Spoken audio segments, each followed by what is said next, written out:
Good afternoon and welcome back to another episode of the Dr. Regine Show. It is Monday afternoon, 2 p.m., and you are listening to KHTS 98.1 AM, 1220 and hometownstation.com. I am here today with special guest Eddie Pinero. I am a psychologist, children's author, and mental health advocate in the Los Angeles area. To tell you a little bit about our guest today, Eddie is an international TEDx speaker, video producer, and the founder of Your World Within. From the motivational videos he creates on YouTube to his podcast episodes to the stages he speaks on all over the world, Eddie offers a blueprint to those looking for an edge as they navigate their day-to-day lives, and we are so excited to have him. He has over 200 million streams, and his use of his powerful spoken word and beautiful imagery is really a reminder to many that they are always one decision away from a totally different life, and that's what we're here to talk about. Welcome, Eddie, to the show. Dr. Regine, thanks for having me. I'm so excited to be hanging out. Yeah, so happy and glad to have you. And I wanted to also mention, and we'll talk about this later, how people can find you on Spotify. It's Your World Within on Instagram and Spotify. So we'll make sure to share all those handles with our listeners. So, Eddie, I wanted to start with you really telling our listeners how you got inspired to start your motivational podcast, Your World Within, which personally I listen to every day. Is fantastic. Well, thank you. I appreciate it. Yeah, I'm happy to. I mean, it's an interesting thing because it wasn't methodical at the beginning, right? There's a quote that I really like by J.R.R. Tolkien's, "Not all who wander are lost." And so for me, it wasn't as much knowing, it was the inverse of being in places and going, it's not quite it, and sort of moving towards my curiosity, right? So from high school, I went to college to the corporate world, and, met some beautiful people, learned some incredible things, but I felt like this probably wasn't the right space for me.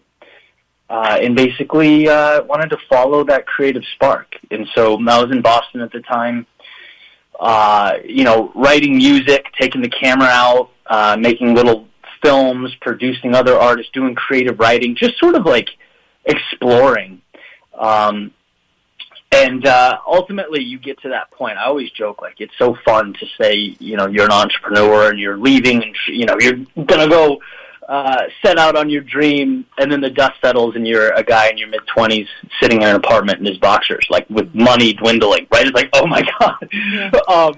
So I wrote this speech that was kind of a promise to myself. It's called Ode to Excellence. And it was like, listen, you love this and you haven't quite made it work yet, but give it a chance. Like, for once, put your back against the wall and push back against life, and so that's what because like the instinct is, of course, you want to go back to that world, even if you didn't like it. There's something very nice about knowing there's a paycheck coming on Friday, and so that was the battle I was fighting. So anyway, that was the first speech I wrote, or it was, Eddie, promise yourself that you will continue through this. And I just loved writing the speech. I loved making the video. It felt like a little production that was really meaningful to me. And then it also added value to people, right? It's like that precious intersection of doing what you love and also doing what makes the world a better place, what helps others. And so I'm like, that's it. Like, that's the spot. And that was kind of the beginning, and just continued writing and creating and expanding out. Wow. And that's in itself, because I know Your World Within podcast is all about motivating people and empowering them to do maybe what they're not. So, pretty much moving on to challenges. And, I think this speaks a lot to our teens today, as we see they're so creative, I think, now with social media and YouTube and TikTok. There's a platform now that there wasn't there so many years ago. And that's one of the positive things I say about devices and screens and all the social media that's at our hands right now is that they have this ability to be more creative and expand their minds. But I wanted to also talk about, and linking that is, how do you really lift yourself up after a challenge, or wanting, or you have this desire to do something. So let's say you have a desire to create a song, to create a podcast, to create a business, you have the idea in place, but there's that inner fear, we call it, or the challenge or the wall that we put up for ourselves. What advice do you have? Because I know you definitely, talk a lot about that. Do you have for our teens today? And I think this doesn't just apply to teens. I think even for young adults and adults themselves who maybe have lost a job and now they're transitioning into what to do next. Yeah, I mean, it's an innate thing. Like it's something that I've worked on and definitely gotten better at. But it's not like, the reason I think it's an important skill set to work on, to pay attention to, is because it's not something you ever really mitigate, And so the way that I look at it is depersonalizing the outcomes, right? It's almost like when difficulty happens, you don't view it as a referendum against you. You view it as the cost of admission, because life is inherently difficult. And, you could completely lessen the struggle in your life and the obstacles and all that bad, stressful stuff, for sure, if you stayed in your house and never left. But who wants to live a life like that, And so when I'm in that position, and I find myself in it a lot, the story I'm telling myself is, this is the cost of admission. Life is a game, and you're choosing to play it. And so what happens in that instance is it pushes back, and it's almost like when you feel that sense of, maybe helplessness is too strong, but distress, it's like, be proud of yourself for that, right? It's an indication that you're doing something meaningful in a world where it's very easy not to. There's a quote by Nietzsche that I really like. He says, those who were seen dancing were thought to be insane by those who couldn't hear the music. And as, entrepreneurs or people in any setting, a team setting, so much of what we're looking to do is bring about a result that isn't there yet. And it's definitionally crazy, right? You're trying to create something that does not exist, which means you have to be comfortable, as Nietzsche says, dancing before the music plays. Like, you have to be okay with seeing something before it's real.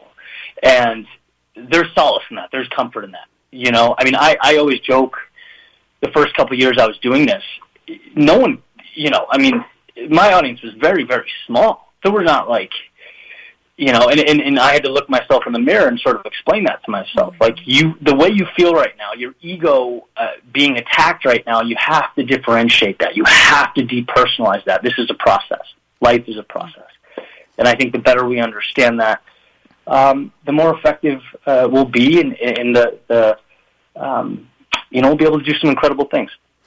Yeah, so when you talk, I talk a lot about the analogy of in my sessions and with clients a lot is, it's like this exercise of looking yourself in the mirror, and especially when you are feeling down, or you're feeling, just a lack of self-love or a lack of compassion for yourself, or feeling like you're not good enough, or like you said, the ego, right? The ego just engulfs you and does not allow you to move forward. And I have them look in the mirror, and it just reminds me a lot of what you said. And just looking at the mirror and looking at that person that you want to be, which is your future self, right? And you talk a lot about this future self and envisioning who do you want to be, or who, because we already know who we want to be. We don't know where we're going, but we do know that person that we want to be. So a lot of the times, I think that's where I see teens also struggling and parents also, is we get so stuck. And I don't know if you want to share what it was like for you as a teenager. You know, when you kind of get stuck in that all or nothing black and white thinking, where you think that this situation right here is going to last for a lifetime. I don't see the light out. And I think that's why today we're seeing so much of anxiety and depression and suicidal ideation, and because they're not able to see that other side. I'm just really wondering, from your perspective and experience that you went through too, what advice do you have for a teen who's maybe listening right now and who may not see that other side? Yeah, so the world is gray space. It operates in the gray. You know, humans like to simplify, as I'm sure you know. So, like, we like narratives to be black and white, which is, I think, when we get into trouble, right? I think, you know, whether you're a teen going through an obstacle or personally, whatever it might be, the inability to move, or that feeling of stagnation, usually isn't because you don't have what it takes. It's because you're looking at the delta between where you are and where you want to be, and it feels so big that it's overwhelming. Like, we forget that there's a very, you know, we forget to differentiate between what we can control and what we can't. And what you can always do is take a single step forward.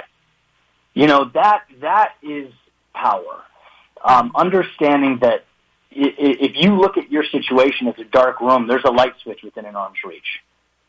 Right? There's always, like, we put these expectations, and to your point, like the societal pressure to, like, leap mountains and hit home runs. Like, no, life is about getting on base. Life is about finding a way.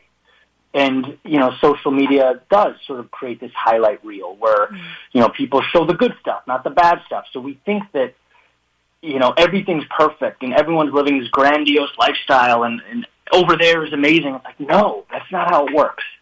You know, doing difficult things, or when you find yourself in those spots, it's not about creating magic out of thin air. It's saying, listen, I can take one step forward. I can do one thing. You can always do one thing. And that ability to say that to yourself, to just keep going, ultimately creates the difference, in my opinion. It's like the tendency is, like, to think you need an answer. There's kind of an irony to it. Like, to think you need an answer before you start or before you carry on. It's like, no, you just have to go, because in going, life gives us the answers. In moving, we collect the data points that becomes the meaningful stuff. So, yeah, that's my advice to myself, and it's why I talk about it to, you know, my friends and the people that listen to me and my family. It's like, move. Because when you're stagnant, you're not giving life an opportunity to reach you, you know? Yes, and also going back to the challenges is another thing I love to say, is you are in this moment at this point of time right now, but it's not going to last forever. But what is it that you can take from this experience as a learning experience, especially when I have my clients going into college and, you know, they feel like it's I'm going through all this difficulty. I've missed, you know, a semester of school for X, Y, or Z reason, and my life is doomed now. I won't be able to get out of this. And I say, wow, you have such a powerful essay to write. Do you just realize that you just have your essay topic for college? Because, true. Right? And that's how I kind of see it, is that these challenges are not doomed. They're life lessons that teach us what's the next step. And so if we can kind of think about, like, really shifting the negative to the positive. And, you know, my next question for you is, and one of your favorite episodes that you have is titled "Don't Forget How Far You've Come." And I don't know if you know, I know you have so many out there, but how do we actually stay in that state of positivity? Not toxic positivity, because a lot of people are talking about that, but how do we stay in that state of positive vibe and feelings? Yeah, well, I think part of it is what you just described. So, like, it's funny that our most valuable days, circumstances, situations, we don't even recognize the value until we've left. It's like a weird thing where you have to to leave the negative situation, quote unquote negative, right? You have to leave it before you can go, oh my God, my life is exponentially better because I endured that, because I weathered that storm. And so part of it's understanding. It's like it's being practical, even though human beings are not pragmatic. We are incredibly emotional. So like the times or instances where we can sort of gain some perspective, take a breath, right? I'm not advocating that we all be robots. That's not possible. But I'm just saying, like, if you can say, look, there's value here, right? And I'm going to find it. And just give yourself the grace to do that. This is going to kill me because I can't remember the gentleman's name. It's Russell Wilson's old trainer.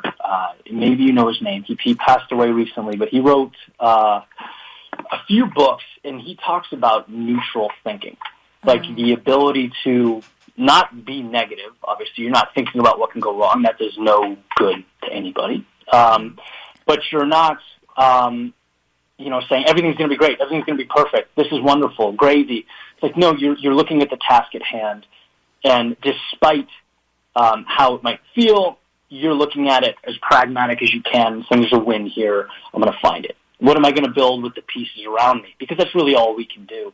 And I really like that. I've started to implement that idea, that sort of neutral thinking where you are sort of pushing emotions aside and trying to tactically use what you have around you.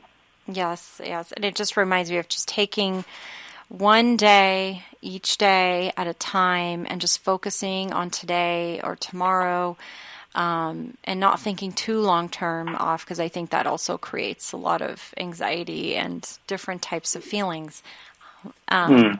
So I really, love all of this. This is so great.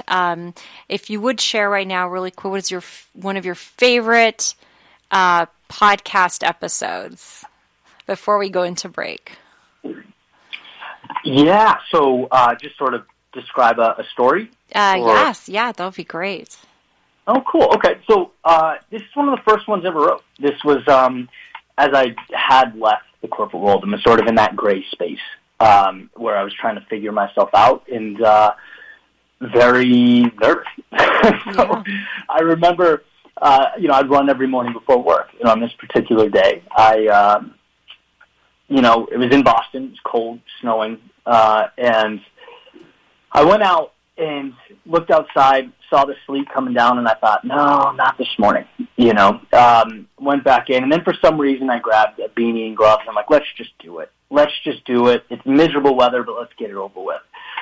And so I went outside and ran around the Charles River, came back, and I remember coming back and feeling this sense of just pride in doing something that wasn't crazy, wasn't outrageous, but it was annoying. It was annoying to the sense that 99.9% of the world would have went, no, I'll just run it at noon, or I'll run later, or I'll go to the gym. Mm-hmm. And the point of that story, of that message, what I took with me from that morning was when we train ourselves or condition ourselves to do, again, nothing crazy, but even the slightly uncomfortable things, when you look in the mirror and see yourself as someone that does that, it carries into all aspects of your life and compounds. And if you look years down the road, that really transforms into something big, right? I'm the person that when things get tough or things are uncomfortable and most people will go, no, thank you, I say yes, and I step into it. And there's a lot of value there. Mm-hmm. So consistency and keeping boundaries, right? I think that's important too. Absolutely. Like a schedule. Okay, we're going to go into a little break, but we will be right back. You are listening to KHTS FM 98.1 and AM 1220 and hometownstation.com. I am here with our guest, Eddie Pinero, and we are all talking about motivation and how to get ourselves out of challenges, and we will be right back after the break. Welcome back to the Dr. Regine Show on the Teen Hour. I have our guest, Eddie Pinero, And we have been talking about motivation. We've been talking about his podcast, Your World Within. Please check it out. It's on Apple and Spotify and wherever you get your podcasts, and also on Instagram. We've been talking about how to lift yourself after challenges and staying in a state of positivity. Eddie, welcome back. Thank you. Great to be here. Yes. So I want to dive into, this is one of my favorite topics because I see this so much. And this is a tough one.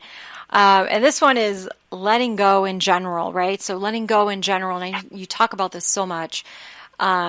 And we know that letting go can be so difficult for many people. So whether this is a child letting go of a friendship, it's a teen letting go of a bad relationship or a school or a situation. I kind of want to talk a little bit about that. And what tips do you have on the art of letting go? Yeah, it's one of my favorites too. It's incredibly powerful and I think misunderstood.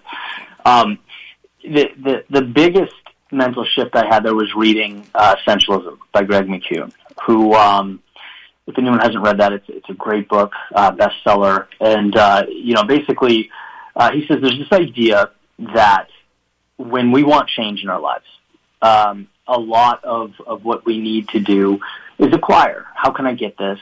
How can I obtain? And he says, stop. That's all wrong. You have to take a breath and ask yourself, what am I carrying around that I no longer need? Mm-hmm. So much of our problems aren't what's not there. It's what's there that doesn't need to be there. Mm-hmm. And, I've found that simplification, has 10x my happiness, my pride, like all these categories of my life. There was just too much. This is one of those quotes where they attribute it to Abe Lincoln and every single, person on the internet, but Da Vinci, but it's, simplicity is the ultimate sophistication. Mm-hmm. And so if you can arrive there mentally, identifying, what's important to me and all these things that I'm doing when I audit my day, when I think about it, are they contributing to what's important to me? Because if they're not, why am I dragging it around? The people that are not lifting me up, mm-hmm. I shouldn't be around those people. The things I'm doing that don't move me towards that North Star, I shouldn't be doing those things. I was recently in Phoenix, and I saw in Joe Polish's office, he has a quote on his wall. It says, "Be willing to destroy anything that doesn't make your life excellent." Mm. And it gave me chills, and and I interviewed him, and I was asking him, can you explain that quote to me? And he says, Eddie, it's willing. Willing is the key word. Be willing to destroy anything in your life that isn't excellent. Have that mindset that your mental health and your worldview and what's meaningful to you is so precious that you're willing to pinpoint those things in your life and remove, or at least, because I get that life is tricky and it's complex. You can't always just snap your finger and push things out. But at least create that awareness, be cognizant of it so that you can start moving in the other direction. Mm-hmm. Comes down to awareness, Yeah, and I think it's hard for some because, as you mentioned, and we were talking about social media and things that we're seeing or things that we're wanting, and we think we want more or we think we need more. I'm going to say something, interesting just came to my mind. That's why no one likes shopping with me, because I say, do you need that? Do you want that or do you need that? And so it's so funny because when I was younger and my friends would come shopping with me, I was like, I'm not shopping with you anymore. I'd say, well, do you need it or not? Because you keep on buying like the same thing over and over and over, and it looks the same. And then it's like, that's what reminds me of shopping, because it's just this compulsive need that item is going to make me feel better, or, being here in this location at this time to make me feel better, or moving. You hear people just moving across the country or moving, obviously for different reasons, but I'm talking more specifically like, if I just change this it's going to be better. And I always say that, no, it's about the change that you're making within yourself. It doesn't matter. You're taking yourself into that situation or place, and you're still the same person. So it is about you to teach yourself that art and etc. I love that. Right? As the saying goes, you have to take yourself with you wherever you go. Right? You can't outrun your own, internal turmoil. So yeah, you have to be willing to look at yourself in the mirror. And I've been as simple as like a notebook page with a line through the middle of it. What's bothering me on the left column? What's one small thing I'm going to do about it? Because it makes you feel like you're working on those issues, and it puts you in control. It makes you realize, like, sometimes we forget how much control we have over our lives. It's very easy to. It's easy to feel very small in a big world. But if you're willing to, put that stuff out, and again, nothing huge. Like, the answers are not huge. It's understanding it's small steps and you're capable of taking them. So I started doing that notebook thing maybe once a week, and it just adds this like very a sense of clarity. It's nice. And also writing it down is so liberating. Even when you're trying to find a solution to a problem, or you think like there's so much that goes into this and you feel confused. I always liked also the similar analogy is the pros and cons list, where I can kind of like write down, well, okay, let me really analyze the situation. Let me write it down, and let me write down all the pros, and let me write down all the cons. Or even when you're getting out of toxic friendships, is identifying, well, I really don't want to repeat this pattern again. So having people just write down, well, what was toxic about that, and what do they want different?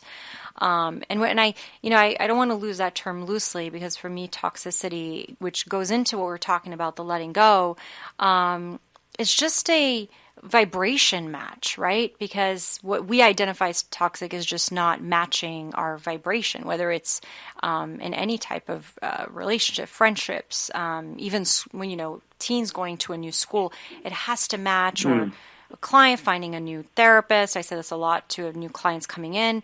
That's the point of the first session, is for us to see if we have a connection. Do we vibrate? Do we connect together? And that's up to you. And that doesn't mean I'm not good or you're not good. It just means that we're not a match, and that's okay. When we talk about loss, and loss is hard, and I think loss can be, a loss could be a death. A loss could be even, I think a harder loss is even someone who's still alive and still present, but there is still that loss. But I want to go more into, what does loss really teach us? Because I think it's just such a big word, and it can mean so many different things. What's your take on that? Yeah, I think generally it comes down to that ability to breathe and look at, we have the option to look at what's not there, what's gone, right? Or look at what it gave us.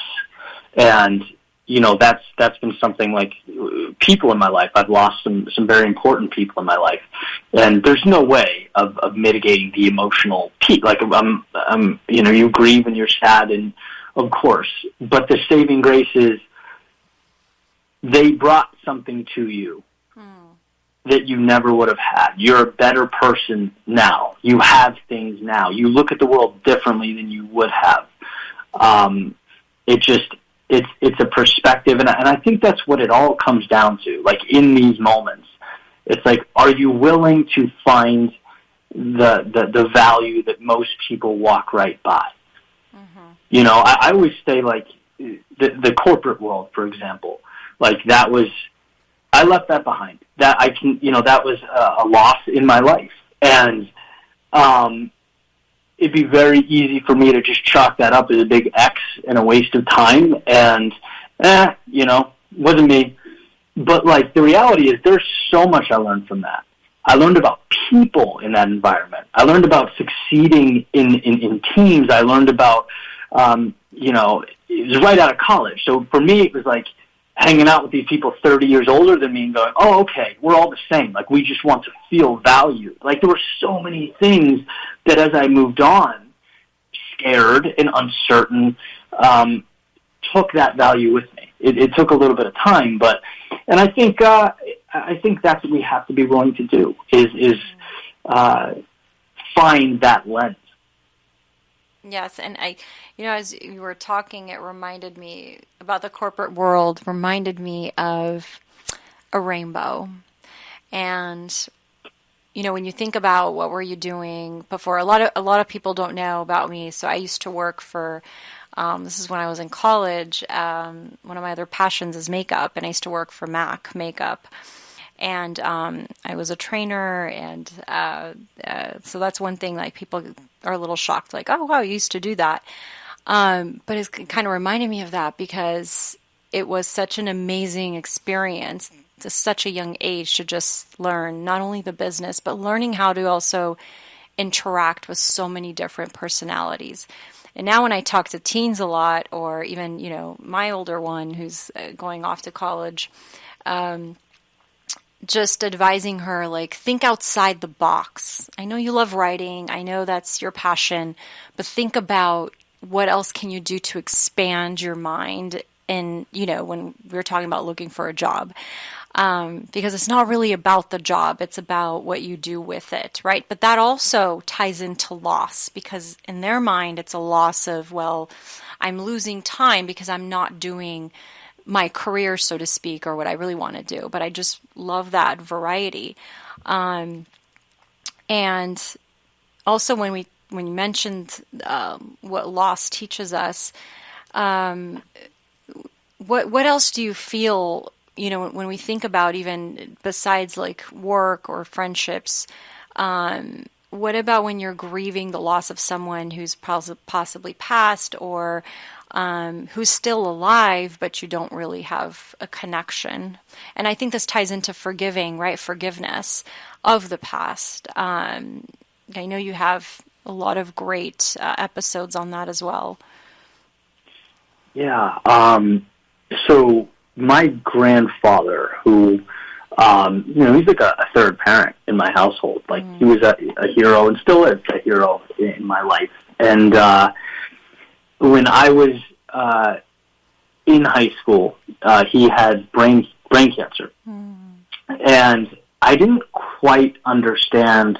Like, I wasn't told it was terminal, right? I just saw this guy, putting on. He was president of Mass Maritime Academy, so he was in a military uniform, getting up, going to work.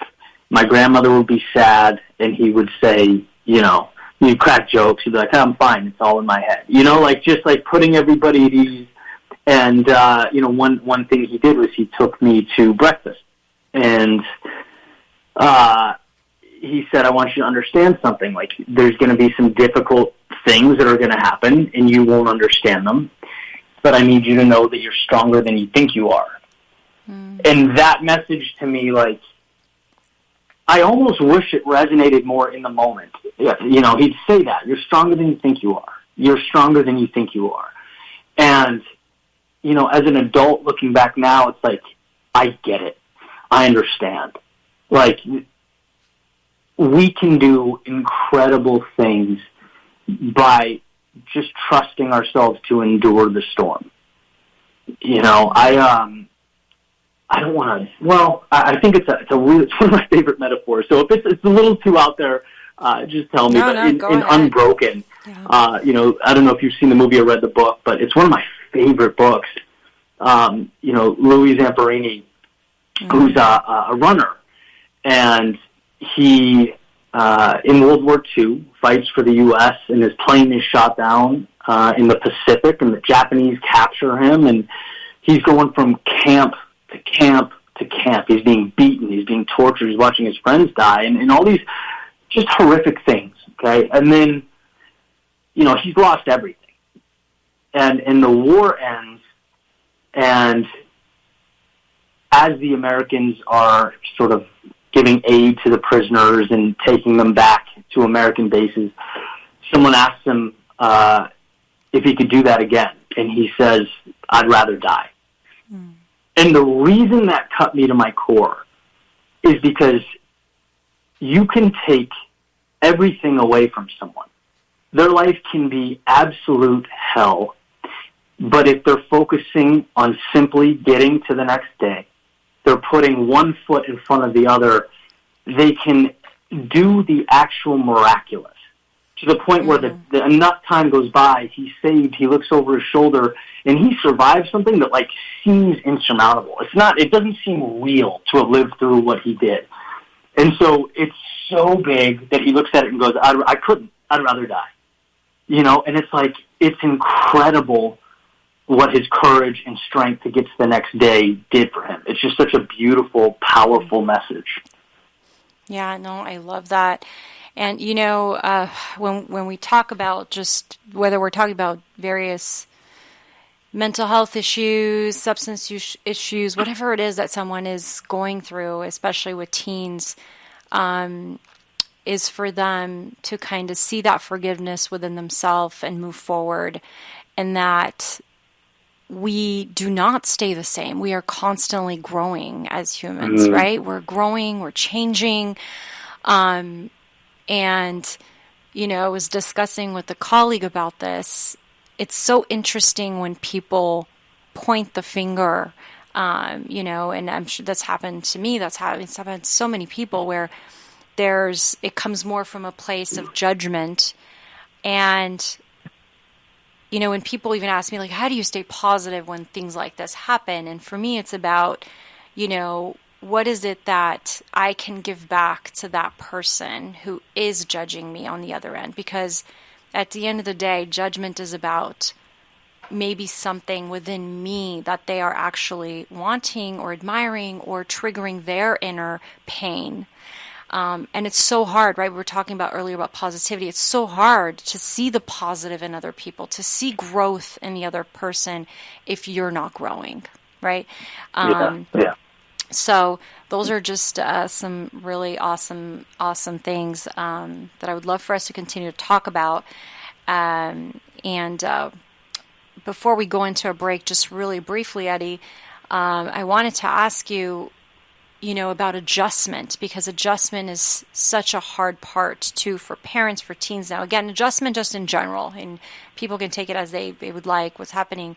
And this reminds me from your episode, and I have it down here, is life is not a perfection game. It's an adjustment game. And I don't know if we have enough time for the break, do we? We have 1 minute. But briefly, if we can't finish off, we'll finish after the break. But I just wanted to get your take on that, because I love that. So these are just things that you talk about that really hit me to the core in terms of what I see a lot. So we'd love to hear about that. Of course, yeah. I'll put it simply. So life is not a perfection game. It's an adjustment game. We tend to think, especially as kids, that there's a right way to do things, that there's everything's laid out, that, you know, these people have it. It's like, no, we're all a bunch of idiots trying to figure it out, running around, no idea what's going on. Some people are better pretending than others. Like, life is not that serious. Yeah. It's not about perfection. It's about moving into this crazy space and picking up the pieces and kind of figuring out as you go. Yeah. It's about being willing to adjust and try things and test things. You know, you are your own experiment. It's not a standardized test. Life isn't a checklist. Definitely, and there's no such thing as perfection. No one is perfect. And I'll leave it at that, because when I talk about positive parenting, parents think, oh, you must be the perfect. I said, there's no such thing as a perfect parent. I make mistakes every single day. I'm human. I say that a lot. I said, it's an adjustment. Each day is an adjustment, and we're learning something new. So on that note, we need to go into another break. You are listening to KHTS FM 98.1 AM 1220 and hometownstation.com. I am here with Eddie Pinero, and we'll be right back. Welcome back to the Dr. Regine Show. We are here on KHTS FM 98.1 AM 1220 and hometownstation.com. We are here with our guest, Eddie Pinero. It's been an amazing talk so far, and we are back talking about what we just left off on, which is all about life is not a perfection game, but I want to tie it in a little bit to, you know, a lot of, you know, teens right now are getting their results. I don't know if this week. Yes, I think it is this week. They're getting their news where they're getting in for college. And I know it's bringing up a bunch of emotions, but I just wanted to talk a little bit about that and expectations and some good tips that we have for our amazing parents and listeners and caregivers out there.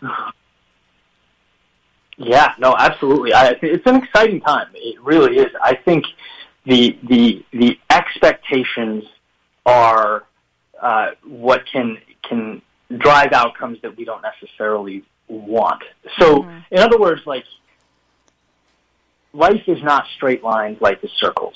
There will be tests that you planned, that you studied hard for, that you take, you didn't do as well. There will be colleges you apply to that, for one reason or another, you didn't get in. There's this idea that, life is not about, like, plans coming to fruition. It's being able to pick up the pieces when the plans fall apart. And that understanding, to me, it's like, it's a breath of fresh air, right? So my parents, who are my biggest fans, like, they're my heroes. They've been there for me. They always will be. But when you navigate, and life is about exploring, right? Your parents can't tell you necessarily, like, what you want. That's something that we all, every single human alive, has to figure out. That's why we're here, And so I remember, like, starting this journey in sort of the expectations that were laid out. It was medical school for me at first, and then law school. And, like, navigating through this, I'm like, no, not quite right. And then going to the corporate world, and then leaving the corporate world. And the people who loved me the most were the most scared because they wanted what's best. What I was doing was not the plan I drew up. And that's hard for the people closest to you who want you to win. So those are some of the toughest conversations I've ever had. It's like, this is where I need to delve into my curiosity and my creativity and understand, as a creator and entrepreneur, what means the most to me. Right? You can't add value to the world if you're doing something that doesn't mean anything to you. And so I'm grateful there was that sort of understanding and appreciation, for that. Again, I'll refer to that quote, "Not all who wander are lost." It's one of my favorite sentiments, because it's like, you have to get lost before you know who you are. And I'm not saying wander off the road. I'm not saying, you have to disappear. But what I'm saying is, if you don't let yourself ever deviate from the path, or if you think any obstacle that pushes you off the path is the end of the world, I think there's a misunderstanding. Right? Life is messy. It will always be messy. It's on us to navigate it, to learn as we go, to understand both the world and who we are and how those two things act in tandem. It's a process. And, it's interesting. Like, some of the most important innovators of our time were, it's Apple's whole, the cliche, think different. Like, the people that built the things that we use today and changed the world were the ones that went, I'm going to try something a little different. I didn't get in, or, I'm dropping out, or whatever the case may be. But there has to be that sense of personal agency of, you only get one life. And so, you really need to delve into who you are so you can be more of yourself, because you deserve that and the world deserves that.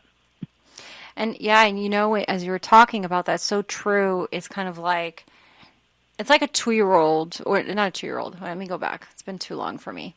It's like when a child's learning how to walk. So, and or ride a bike, do you put them back down? Do you say, "Oh no, don't try again. Just stay there"?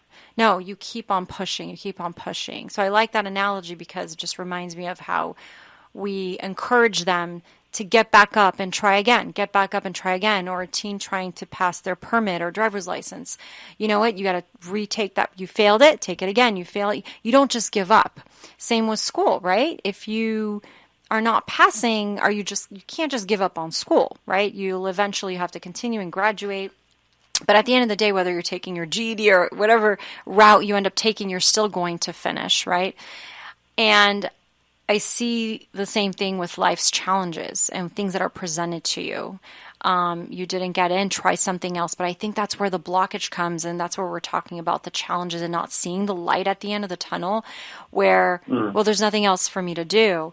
It's interesting, and I love that, the analogy you're bringing up too, and also your experience, because I was definitely not thinking of psychology at all. This was just, for me, also an innate, I call my innate talent. It was just who I was as a person.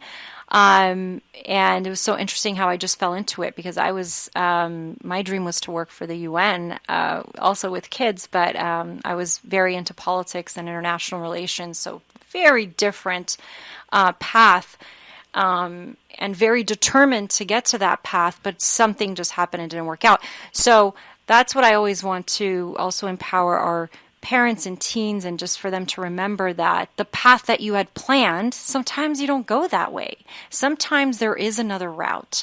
But taking in those experiences, like you said, and looking at what did I learn from this experience and what can I take from this, not looking at it as a challenge. It was a positive challenge that I took on. I was able to move on to the next thing. So we were almost done. We have like 1 minute left, but Eddie, please tell our viewers, our listeners, where to find you. I highly, highly recommend you check out his podcast, and I'll let you take it from there. Yeah, no, that sounds great. My podcast is Your World Within, and on YouTube, it's Eddie Pinero. Your World Within will still bring up the same channel. And then if you want to, reach out on Instagram and connect with me there, I'd love to hear from you and, chat, see how I can help you. I'm at Eddie Pinero on Instagram. Awesome. Thank you so much, Eddie. It was so amazing having you. I know there's a million topics we could talk about. It's never enough, but I really think our listeners who've heard of you today and our viewers will really enjoy and feel great motivation to what you have to offer. And thank you so much for being the healer that you are and messenger. It was so awesome having you on today with us on KHTS FM. Thank you, and thanks for the beautiful conversation. Thank you. So this is a wrap for today. Thank you so much. It was wonderful hearing, and this will also be broadcast on our website. Thank you for listening to KHTS FM 98.1 AM 1220 and hometownstation.com.